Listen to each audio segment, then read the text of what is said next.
성도 여러분 안녕하십니까? 2022년 4월 7일 목요 새벽 말씀 함께 나누겠습니다. 함께 나누실 하나님 말씀은 에스라서 6장 1절에서 12절의 말씀입니다. 본문에서는 예루살렘 성전 건축에 대한 고레스 왕의 조서와 다리오 왕의 명령이 소개되고 있습니다. 본문을 통해서 하나님은 크고 놀라운 분이심이라는 사실과 또 하나님을 의지할 때 평안함을 누림에 대해 함께 묵상하겠습니다. 첫째 묵상할 내용은 하나님은 크고 놀라우신 분이다 라는 것입니다. 본문 1절에 보시면 이에 다리오 왕이 조서를 내려 문서 창고 곧 바벨론의 보물을 쌓아둔 보물 정각에서 조사하게 하여 라고 하였습니다. 예루살렘 성전 건축에 대한 내용을 보고받은 다리오 왕은 나라 안의 문서 창고를 조사하도록 명령하였습니다. 그리고 본문 2절에 보시면 메데도 앙메다 궁성에서 한 두루마리를 찾았다라고 하였습니다. 여기 나오는 메데도 앙메다 궁성이란 바벨론 왕들이 여름에 머무는 성을 말합니다. 바벨론 왕들은 계절에 따라 머무는 성이 달랐는데 여름에는 앙메다 성에 머무르며 제국을 통치하였고 다리오 왕의 명령으로 여러 성들에서 자료를 찾다가 관련된 한 두루마리를 찾았다 할 수 있습니다. 본문 3절, 4절, 5절은 앙메다 성에서 찾은 두루마리의 내용을 소개하고 있는데 고레스 왕이 처음 내렸던 조서의 내용입니다. 고레스 왕은 왕이 되던 해에 조서를 내려 예루살렘에 있는 하나님의 성전에서 제사를 드리고 그곳에 성전을 짓도록 명령하였습니다. 그리고 거기에 소요되는 경비를 다 왕실에서 지불하게 하였고 느부갓네살 왕이 예루살렘 성전에서 탈취해 온 진귀한 그릇들도 다 되돌려 주라고 명하였습니다. 6절 이하에 보시면 이 고레스 왕의 조서에 근거하여 다리오 왕의 명령이 소개되고 있는데 그 내용을 보시면 바사 제국의 관리들은 예루살렘 성전 건축을 방해하지 말라 하였습니다. 그리고 성전 건축에 수용되는 비용을 끊임없이 제공하라 하였고 유다 백성들이 제사를 지을 때 필요한 제물들도 날마다 제공해 주라 하였습니다. 이 조서의 내용이 유다 백성들에게 전해졌을 때 그 반응은 어떠했을까요? 아마도 유다 백성들은 이게 무슨 일인지 자신들의 귀를 의심했을 것입니다. 유다 백성들이 기대한 것은 이런 것이 아니었지 않습니까? 그들이 바랬던 것은 예루살렘 성전 건축하는데 방해만 받지 않게 되는 것이었습니다. 그런데 그들에게 보내온 다리오 왕의 조서 내용은 그들의 기대를 훨씬 뛰어넘는 것이었습니다. 제국을 다스리는 다리오 왕이 변방의 작은 민족 안에 일어나는 일을 위해 꼭꼭 숨겨져 있던 선대 왕인 고레스 왕의 조서를 찾아내게 한 것도 기적이지만 어떻게 다리오 왕이 예루살렘 성전 공사에 필요한 자재들을 다 공급하라 하고 제사에 들어가는 제물까지도 모두 제공하라고 그토록 공을 들이고 있는가 하는 것입니다. 이것이 어떻게 된 일입니까? 그것은 모두 하나님이 하신 것입니다. 하나님이 고넬료 왕의 마음을 감동시키신 것처럼 다리오 왕의 마음도 만지심으로 이런 놀라운 결과를 만들어내었던 것입니다. 성도 여러분, 하나님은 살아계십니다. 그 하나님은 우리의 생각보다 훨씬 크신 분입니다. 우리가 섬기는 하나님은 우리처럼 작은 분이 아닙니다. 예레미야 33장 3절에 보시면 너는 내게 부르짖으라.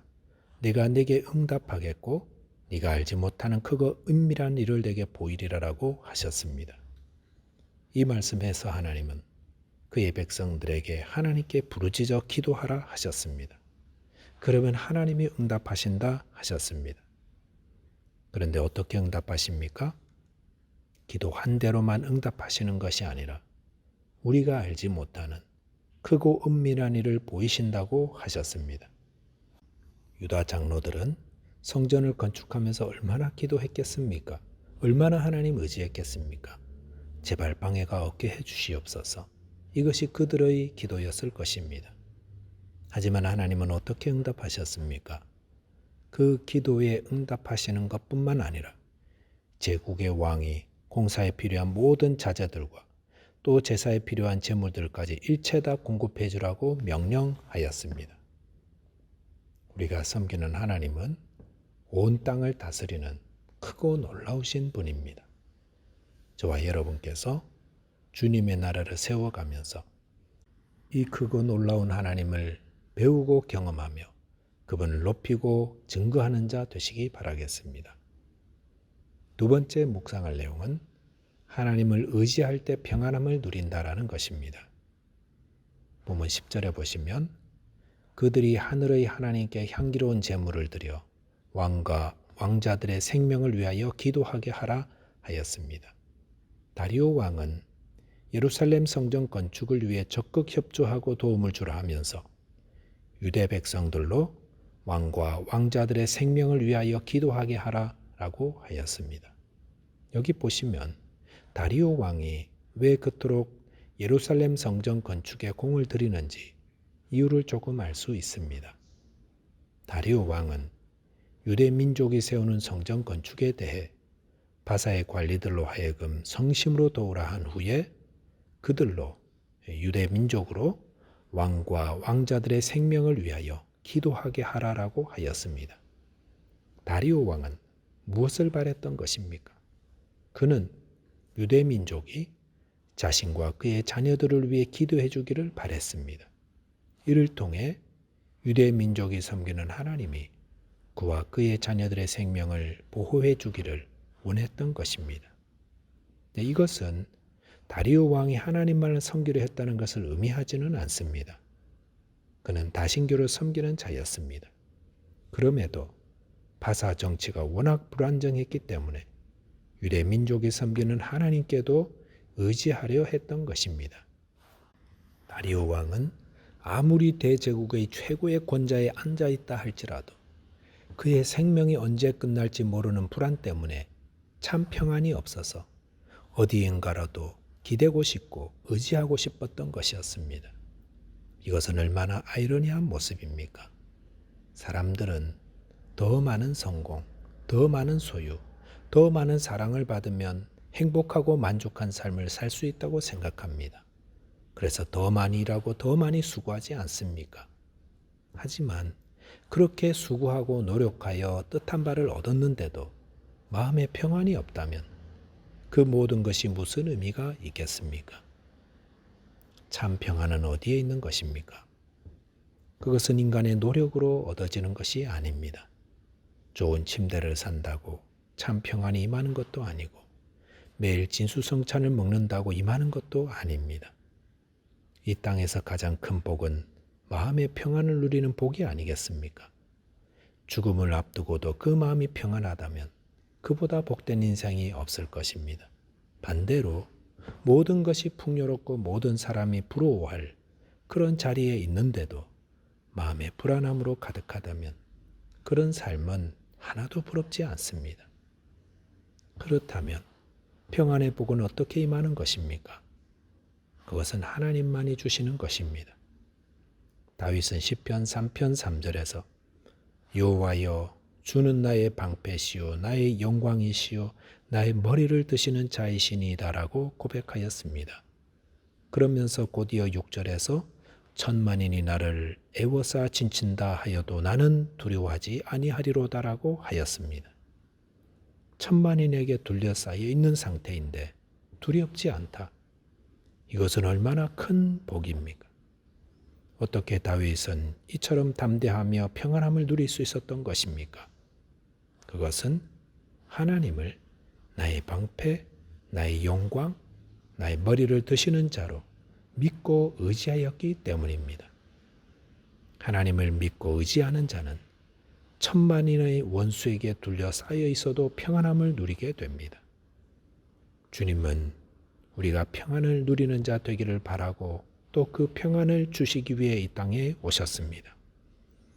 요한복음 14장 27절에서 예수님은 평안을 너희에게 끼치노니 곧 나의 평안을 너희에게 주노라. 내가 너희에게 주는 것은 세상이 주는 것과 같지 아니하니라. 너희는 마음에 근심하지도 말고 두려워하지도 말라 하셨습니다. 주님은 그를 믿고 의지하는 자에게 평안함을 주시는 분입니다. 말씀을 정리하겠습니다. 우리가 섬기는 하나님은 크고 놀라운 분입니다. 그분께 기도하면 하나님은 더 크고 놀라운 것들로 응답하시고 채우십니다. 또한 하나님의 아들 예수 그리스도를 믿고 의지할 때 하나님이 주시는 평안함을 누립니다. 기도하겠습니다. 하나님 아버지, 저희가 믿고 섬기는 하나님의 크고 광대하심을 배워 아는 은혜를 허락하여 주옵소서. 또한 하나님의 아들 예수 그리스도를 믿고 의지할 때 평안의 복 주심을 믿고 날마다 주님을 의지하는 자 되도록 인도하여 주옵소서. 예수 그리스도 이름으로 기도하옵나이다. 아멘. 오늘도 주 안에서 승리하는 하루 되시기 바라겠습니다. 감사합니다.